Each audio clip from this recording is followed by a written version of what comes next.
welcome to the Alabama PIRC podcast. I'm your host, Sherry Wilson, and today my extra special guest is Jenny Brazington, the director of the Arizona PIRC. Hi, Jenny. Hi, Sherry. Thanks for having me. Thank you so much for being here. So I'm very excited that you're here today because one of the things that we do in both of our states are family-friendly walkthroughs, and you guys got those started and kicked those off and then trained me and my staff on how to do those as well. Can you tell me how you got started with the family-friendly walkthroughs? Sure. They're really important, and the reason we got started is we know that creating a culture and a climate that welcomes all families is really the starting point for building parent engagement in schools. And so we wanted to develop a tool that schools would have, and so an assessment that we could give schools to say, here's where you're at, and here's maybe where you could go. Right, and so the best part I think about the family-friendly walkthroughs is that we recognize that all schools are doing something well. Absolutely, and it recognizes, just like you said, what schools are really excelling at, and we praise them for it. And so, right, because we want them to keep doing that. Absolutely, yes. And I think sometimes schools don't realize the things that they're doing well, and so we celebrate that with the schools. And then I think that almost every school I've ever been in, really every school I've ever been, wants the children to be successful. Absolutely. Bottom line, every teacher, every principal, every school wants children to succeed. And I think what we have discovered in doing family-friendly walkthroughs in Alabama is sometimes they have barriers that prevent parents from being involved that are completely unintentional. And so they don't even realize that these things are getting in their way. And when they have fresh eyes come in from outside and take a look at things, it gives them a completely new perspective. And you really hit the nail on the head. It's those fresh eyes. It's those fresh eyes because you're so entrenched. I mean, you're living there almost. I mean, the school, if you're working in it, it's your home away from home. And so it becomes acceptable for you. And so you don't realize what somebody else is seeing when they walk in. And so, sure, an administrator or teacher can take our tools and do the assessment, but sometimes you overlook things because you say, oh yeah, we do that. And so you really need somebody from the outside to come in and assess. One of the things I've noticed, let's say, first of all, that the family-friendly walkthrough is very comprehensive, and it's not just the physical environment of the building. No, absolutely not. We look at not only the physical environment, but we interview the administrator, we interview teachers, we interview parents, we look at the website,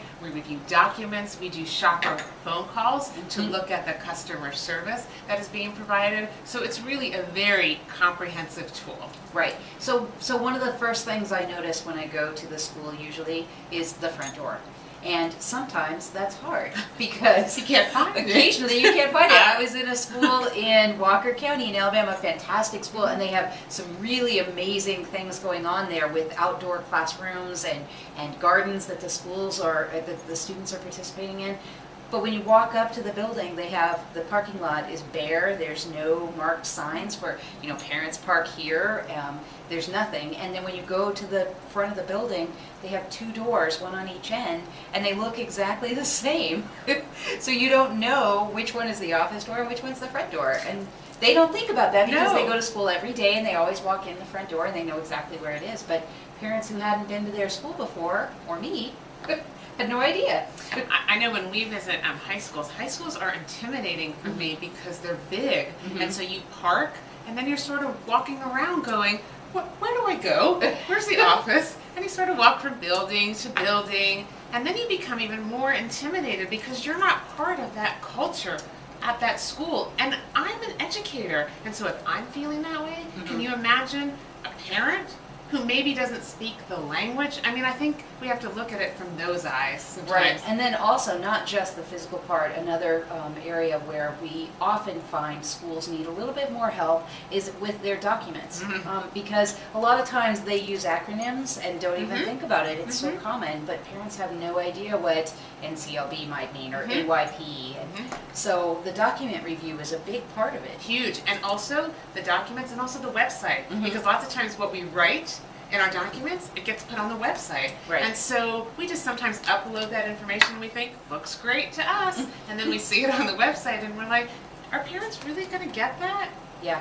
and no, or information's not updated. And so absolutely, it's a great assessment tool. I think the other piece that's really important is that when we created this tool, we were really mindful to link this back to those national standards. And so Right. those indicators, those national standards, those indicators are welcoming and communication and information sharing and participation. So they weren't ideas that people wouldn't hear about. So when we write these recommendations, they're in those 4 areas. Right, right.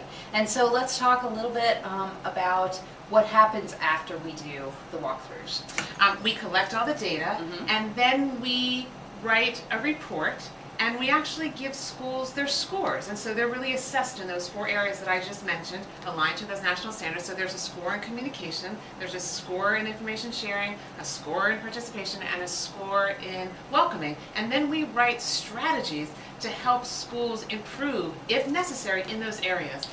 And I think one of the things I like the most about the whole process that we got from you and we're doing in Alabama now too, is that none of this is a surprise to the schools. I mean, we don't go into schools where principals don't want us to come Absolutely in because not. we realize that principals are often gatekeepers and they have to want to make the Sure. changes or the changes will never occur. But the principals know before we even get there exactly what we're going to be looking for. Absolutely. And if principals want to share that information with the schools, with their staff, absolutely. It's not a big surprise. So if you want to go ahead and make some changes, absolutely. Go ahead. Right, because ultimately what we're after is making schools have more family-friendly, welcoming cultures and climates for all families. And so if they want to do that before we get there, fantastic. Absolutely, which we know will lead to increases in student achievement. So Right. absolutely. And then we follow back up with those schools to see what strategies have you implemented? Have you put those strategies in your school improvement plan? And we walk schools through that process to help them with that. Have you shared this information back with your PTA or PTO? Have you shared this at a staff meeting? Right, and that's a huge part of it too, because we're not just talking about the information sharing before we get there. Once you get that report in your hand, we want to know that you're going to share that with everyone afterwards as well. Right, because what good is a report if it just goes to the administrator and then nothing's done with it? I mean, remember, this is a comprehensive assessment, so everyone is taking part. It's like a 360 evaluation. So administrator, teachers, parents, they're all taking part. And so if you don't go back and then share this information, it's almost like, so why did I do it in the first place? And so you really have an obligation to then go back and say, let's celebrate the things that the PIRC team or whoever came in noticed about our school. Let's celebrate that. And then let's find an area that we can work on this year to improve as a group. Absolutely, that is so, it is critical that everybody take part in not just owning the success, but also be a part of the solution when they find that there are things that aren't going well. Yeah, we're really excited and we hope to continue to do more of these and share this information with others. Fantastic. Well, thank you so much for being on the podcast today. I loved it. I'd be happy to do it again. It was the best one ever. Thank you. Thank you.